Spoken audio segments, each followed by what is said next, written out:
The opinions expressed on the following program are strictly those of the host and participants and do not reflect the views of Taunton Community Access and Media, Inc., its management, or directors.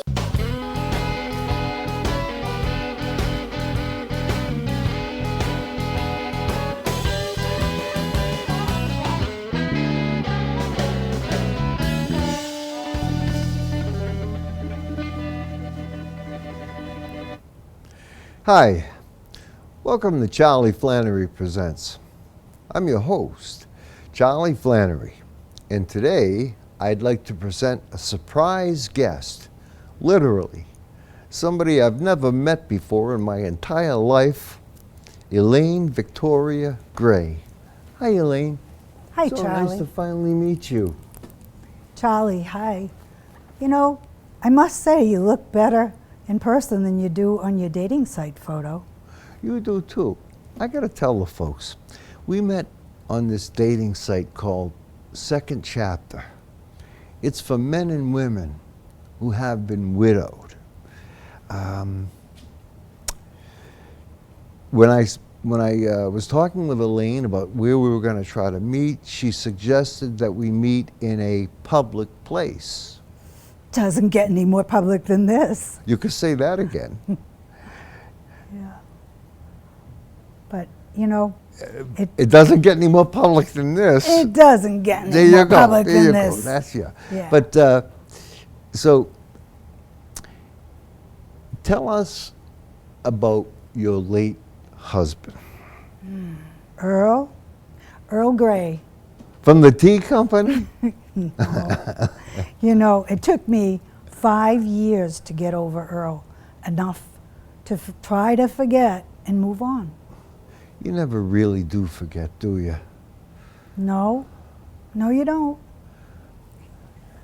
No. Tell us about Earl Grey. He was a complicated man. How so? Well, my late husband, he was a gambler, a hustler, and a risk taker. His ongoing scheme and scam was to walk into traffic, slam himself against a car, and then file a medical lawsuit and settle out of court. A jaywalker. You could say. But he tried it on a bus one day, and he tripped on a manhole cover, and the bus killed him. Splat. Sorry. Well, when I went to the morgue to identify him, that was it. All I could identify him by was his club foot. Oh my God. How did you deal with all of that? I sued the bus company, and they settled with me big out of court. Sounds like a merging of pathologies. You know, what was it that first, or why were you first attracted to Earl? Were you molested as a child? Did you have a series of unhealthy relationships? It just kind of makes me worried as to why you might find me attractive. Oh, you know, I think I covered that thoroughly on the Jerry Springer show. The molestation issue, I think I covered it there.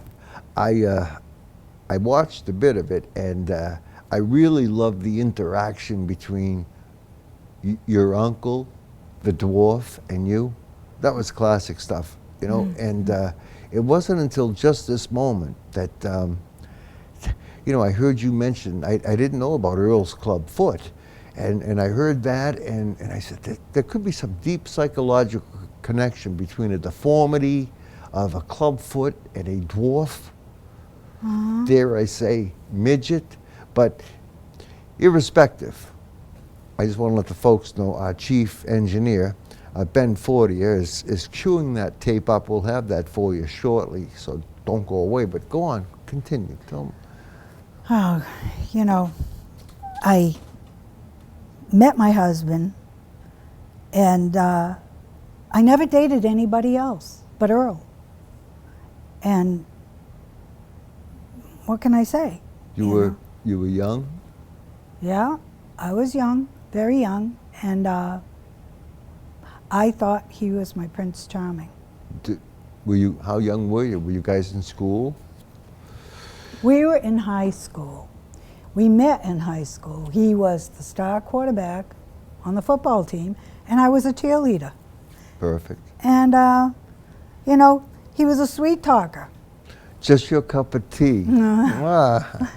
But, you know, he did convince me that he was my Prince Charming. But after graduation, you know, with a baby on the way, Earl did the right thing. He proposed to me. But I didn't give any thought. I was gullible in those days, and I didn't give any thought to how he was going to take care of us, provide for us. What can I say?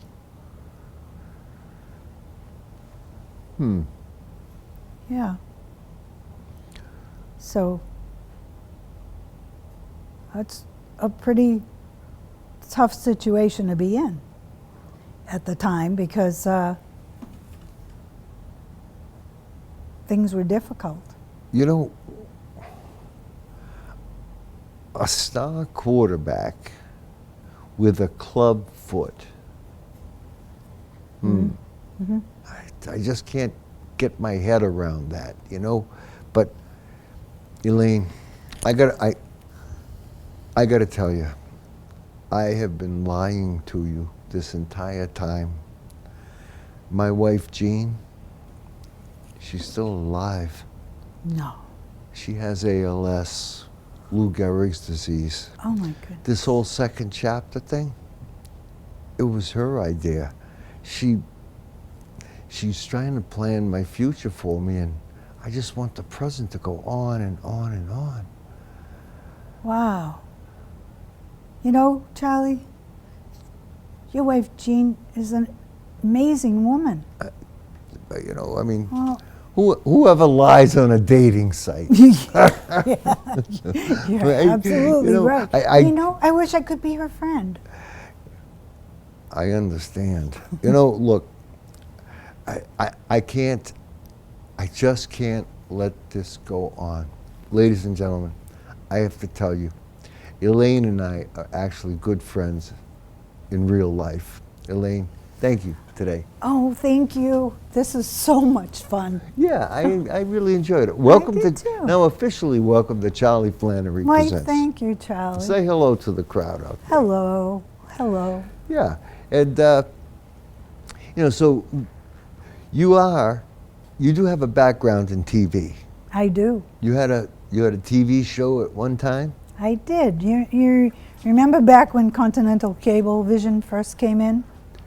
God, there's been so many of them. Well, this was like the What first town one. was this now? Watertown. Watertown, okay. Okay, and so I took all the courses that you take, you know, in order to work in the studio with the equipment and the developing your treatment and all that. And I never done that here. They won't allow me to handle anything. oh, Sometimes they allow me to put on my own microphone, but not usually. not usually. But no cameras, no control panel, no nothing. But you did, huh? Okay. Right. My show was called Focus TV. Focus? Focus. Okay. And it, what it did is it covered issues in the community, all different kinds of things. Like what? Well, including Club the foot, arts, Clubfoot, club molestation, foot, that kind of thing, dwarfs, molestation. midgets, Yeah, uncles. all of yeah. that. All Good, of that. good. How many episodes did you put together? We put together 6 episodes for the year, and they were an hour each time. I had a host, and I was the co-host, and I did work out in the field. And at that time, Oh, really? Yeah. Oh, wow. But out in the field, the equipment was very bulky, heavy, and sometimes difficult to get out there. But we covered robotics, the history of the town, the arts, the development of an art center, all of that. God bless Excuse you. me. Oh, my God. That's the first time I've ever sneezed on camera. Is it? Well, gesundheit. And it's a brand new jacket, too. I have phlegm all over my arm. Oh, This God. is cinema verite. Oh, God. Is that how you say that big word? Or is it cinema verite? verite, I think. Is it? Yeah, truth. My French was always poor. Truth. It was almost as poor as my English. So you Your did, English what, is a fine. total of 6 episodes? Total was 6 episodes, but it was a lot of work, Charlie, because I did everything: producing, directing, writing the script, getting all of the guests, and working with them and working with my co-hosts, You mean like I do? like you do. Yeah. Exactly. It's a Yeah. lot of work. It is a lot of work to put Yeah. on a show. I mean, to coordinate all the talent. I mean, first of all that, and then, you know, to try to do, like today, I tried to create some little Skit. mini play that we could do for the folks. You know That's what I mean? right, To that's right. get to show them how talented we really aren't. I mean, are. You know, and I have fun with that. I have a lot of fun. I've had a series of people on. When I first started doing my show, it was actually called Let's Talk Real Estate, Right. and it was never it was never your typical real estate show where you'd say, and here's a 4-bedroom Cape with a 2-car garage. No, I and it's only noticed blah, blah, that blah. when I watched it. Yeah, it was different. mostly informational based, and I had some good guests on. I had an attorney on. We did a 3-part series on the foreclosure process, which Excellent. 5 years ago was topical. Yes, it Did was. you do types of things like? And how far back was this now when you were doing Mine yours? was in about 1985. Oh I my believe. God! Yeah, it was a long time ago. You were still using VCRs. I mean, 1990. you were still using tapes, right? Maybe even 1990. Oh yeah, everything. I mean, I did the editing in the editing room with our editor, and Did you have to splice stuff? I mean, like actually tape it in the together? beginning we yeah, did. that's In how the it was beginning. when I went to school at Yeah. UMass Boston. Right. All our cameras, they just shot in black and white, and the TV cameras, and what you had to edit together, you could actually splice them and tape them together. Yeah, no, we had color, right? So it just moved You had continental color? cable. Yeah, when cable first Or came in. cable. Yeah. I'm talking about at UMass. No. Oh yeah, okay. Yeah, that's different. But it was a great show, and There's a reason why they charged so much more for Emerson back in those days, because they had color. See, we didn't. right, right. So what were the 6 shows about? And so you would go out into the field? For instance, robotics. I would go out to a company, meet with the company president, and we would tour his facility, and he would talk to me about the robotics. We would talk back and forth. Or Now, while you were doing that, were you trying to clandestinely film like his proprietary equipment? no, What were you? because You need an agent. well, it was right out there. You need an agent. It was right out Someone there. who can direct the you to equipment say- was so big. That's what it covered was, what the process was. Yeah. You're right. Yeah. I do need an agent. So, the robotics, got to be big bucks in that. What other Right. things did you cover? Internationally famous Sidewalk Sam came to try to promote the art center with me because I was the founder in 1974.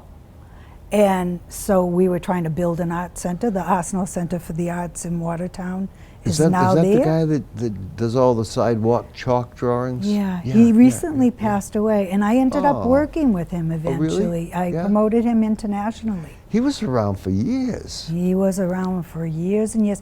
And what we did was I promoted to Fortune 500 companies chalk drawings on the sidewalk that washed away Oh, after yeah, a day, yeah, or yeah. they could stay, whatever the Fortune 500 company wanted as an end result. This has got to be the same guy. I was living in Boston.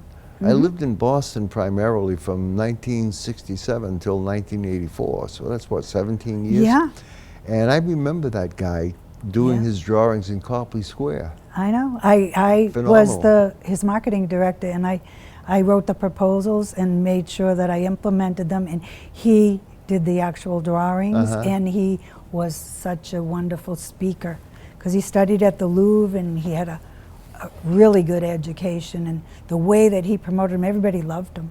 They loved him. So Now, I miss him. so that was in around 85, Yeah, all 6 episodes. right. Okay, so Maybe even 90. I really, Charlie, I had to go. You know how it is when you develop your resume and Yeah. you can't remember what was what as you get older?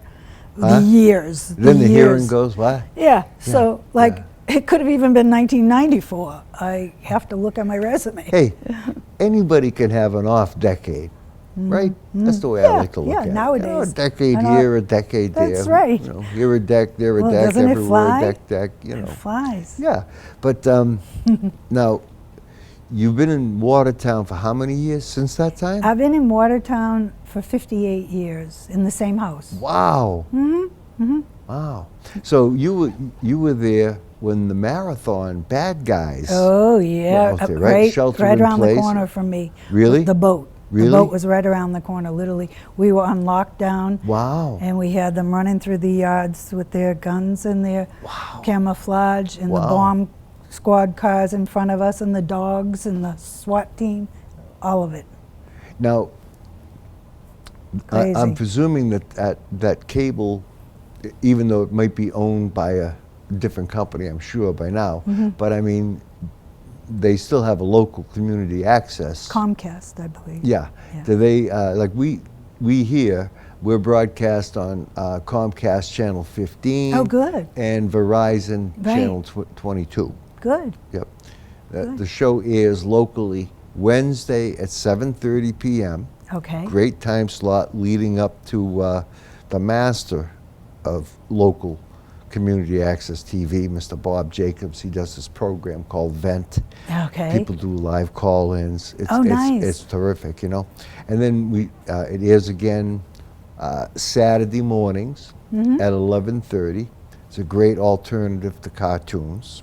Yeah. And then again, 6 o'clock Sunday night for the after-church crowd. Perfect. You know what I mean? That's or 3 in times a between week. at halftime. Yeah. Fits in perfectly. That's beautiful. Yeah. Yeah. So that does work. But I mean, I'm wondering, were there any people from the local access that actually got involved in covering the event, or were they? Because you said you used to go out off-site. Yeah.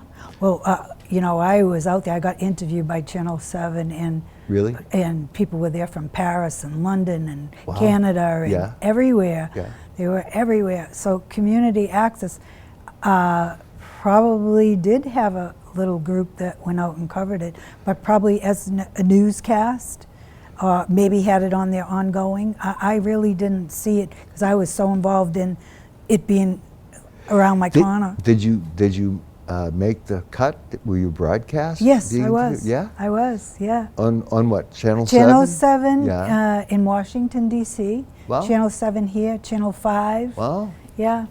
Did you save any of that stuff? I saved whatever I could, yes. Oh, I did. we should have had.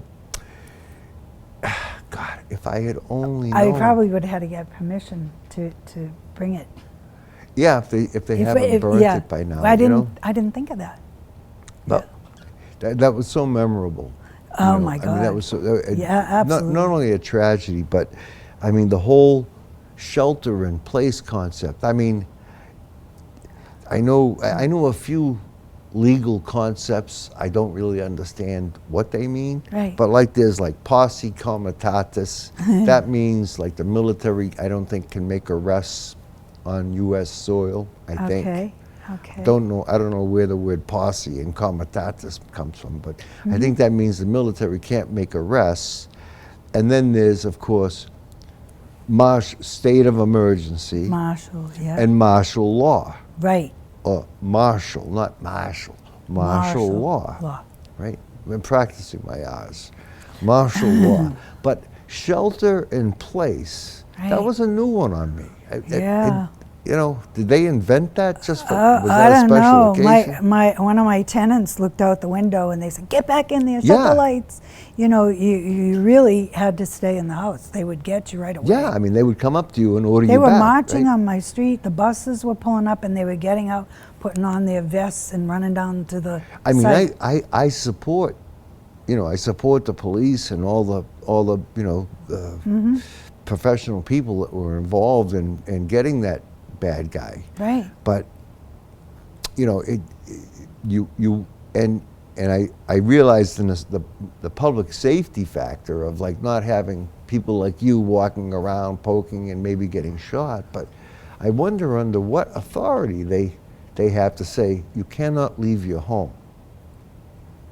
I don't know. You know, It has to be. It has to be somewhere in the rules. It has to be. the rules. The rules. I don't know Yeah. if it's in the Constitution. Well, you know, like you with the NEMLEC that they have now, which is NEMLEC is What's that? that is a group of all different people. You know, from Boston, from Watertown, from all the different type of public safety officers Yeah. or FBI, all of them. They all get together and. And drink? No. They get together and drink heavily? No, when there's an emergency. Oh, yeah. They're together. It's called NEMLEC?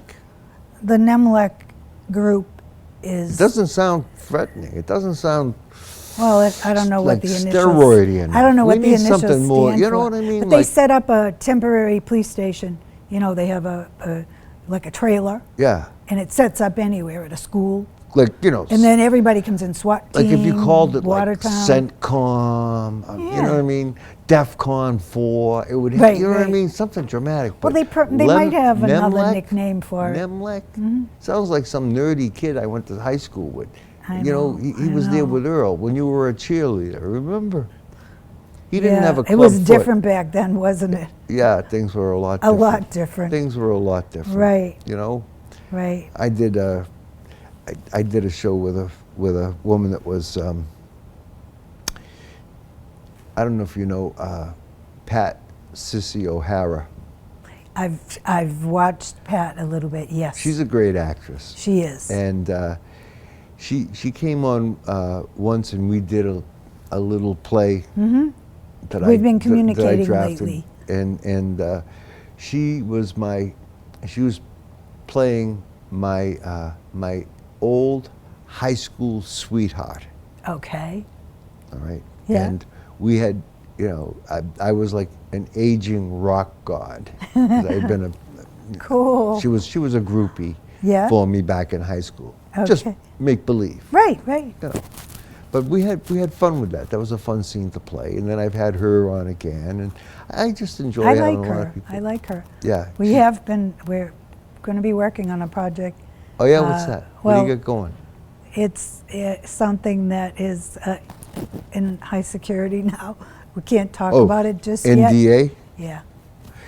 For those of you out there, an NDA is a non-disclosure agreement. It's something that you typically will have to sign when you begin work on a production. You can't talk about it, say who's in it or what the plot is. So, you know, otherwise you can be fired. So, That's right. who's in it? What's the plot? Oh, no, tell me like- all that stuff. I wish I could. I wish I could reveal it. Nobody's watching. Oh, Come on, it'll just be you no. and me. Yeah. Come on. No. You remember what I Is said? it a TV or is it a film? Well, it's just it's Or in is its it a- development, so It's development. something I can't talk about. But I didn't know Pat very well before it, and I'm getting to know her, and I like her. Are you working with Rhode Island people on this project? From different areas. Because that's yeah. how I met. That's how Is I that met how you met Pat. her? Yeah. Oh, good. Yeah. Good. Good. I'm I'm going to thinking- have to go back and look and see that show that you're talking about with Yeah, it's called High School Coincidental Okay. with Pat Sissy O'Hara. Yeah, cool. Yeah, and aging rock god Charlie Flannery. Aging rock god Charlie Flannery. But I think I met Pat through some of my Rhode Island friends. I have quite a few. It might have been Brian Casey or Mike Messier. Oh, I love Brian and Mike. They're Yeah, good guys. they're great As a matter of guys. fact, I saw your last show with Brian Casey. I just watched it. Yeah, he was just on a few weeks ago. And it was a really good show. Thank you. You brought Thank up you. a lot of important topics. We had fun. We Mm-hmm. had fun shooting it, and He's got some good projects on the table. he does. Yeah. He does. Very talented guy, He's and very he's in the talented. process of trying to up his game. Yeah. And so yeah. I wish him well with I that. like what he's doing. He's taken a whole different direction, and he's running with it. And he's young, and he can do it. Youth. Yeah. Youth, you know. I know. I was fortunate enough. Brian hired me to work on a short that he just finished filming. The name of it is Between Us. Yeah, that's right. And I got to work with some very talented people. Yeah. Can't mention any names. Still got that NDA. Plus, the check hasn't come yet. Once the check comes, I don't care. I'll That's blab. okay. But That's he's promised it's in post-production now. As soon as he gets it done, we're going to get him back on here. He's really, really trying to do everything the right way. He wants to incorporate SAG agreements in his projects, and I was the one that wish more suggested people would that to do him. that. Yeah, I was the one Yeah. that suggested it to him because Good for you. I told him how helpful they were in helping Yeah. me to prepare a SAG waiver for people that are in the union. Yeah, it's not as difficult as people think. It's not. I mean, just so people know, the Actors cable company here, they have the guests come on and they'll sign a waiver allowing them to air their appearance. And if I have someone on, sometimes I'll do just an interview format like Elaine and I have been doing for the last few minutes since we stopped our mini play. But if I have, and so under those I don't have to have an additional agreement. But the people at SAG-AFTRA were very nice at the union. If I have someone come on and do something other than just chat about things, in other words, perform, Right, act, right. okay, I have a waiver for that. And they were nice. They were really nice. They were just so happy that I was They're putting helpful. people to They're work. very helpful they at the bend over office. backwards. I know. You know, it So makes I makes wish me more wonder. people, the young kids that are writing their, their scripts at Emerson, I wish they would incorporate older people, and I wish they would always do the SAG agreements, because we need work. It's funny. I get a lot of things sent to me from student films. Right. You know, and they'll give me a breakdown. Who's, what character Right. types are they looking for? I get and that it's so too. funny because I mean these are very gifted people, and they're all 20, 21, 22, and when they write the script, usually the starlets or stars are like 25. Someone's having a 25 and midlife under. crisis at 30, and an Yeah. older person usually means somebody their parents' age, about 45. So it's difficult for a guy like me to fit into a role. But you know what? I can't believe. Talk about. We were worried how we were going to fill all this time, And here it is. We've yacked our way to an Wow. entire show. My goodness. Elaine, It was delightful. thank you so much. And Thank you, Charlie. Is anybody in your family named Earl Grey? Actually, my husband's family, he had an Uncle Earl. Well, there you go. There you go. There you go. Listen, we'd like to thank you for tuning in today. We hope you've enjoyed it as much as we did. If you have an idea for a show, send me an email to charlieflannery@verizon.net. In the subject line, write "Be a Guest," and give me a little breakdown of something we might like to talk about, and we may have you here one day on Charlie Flannery Presents. Until that time, stay safe.